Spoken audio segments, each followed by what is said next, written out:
US Iran പ്രതിനിധികൾ അടുത്തയാഴ്ച ചർച്ച നടത്തുമെന്ന് യുഎസ് പ്രസിഡന്റ് ഡൊണാൾഡ് ട്രംപ്.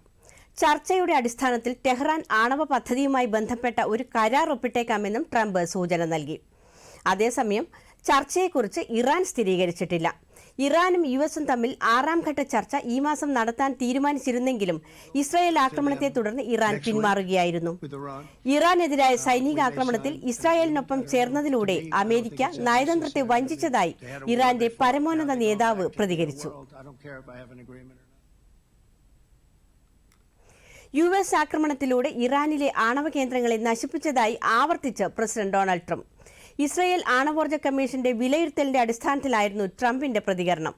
അതേസമയം യുഎസ് ആക്രമണത്തിൽ ഇറാൻ ആണവ കേന്ദ്രങ്ങളുടെ അടിസ്ഥാന സൗകര്യങ്ങൾ നശിപ്പിക്കുകയും സമ്പുഷ്ടീകരണം പ്രവർത്തനരഹിതമാക്കുകയും ചെയ്തതായി ഇസ്രായേൽ വ്യക്തമാക്കി.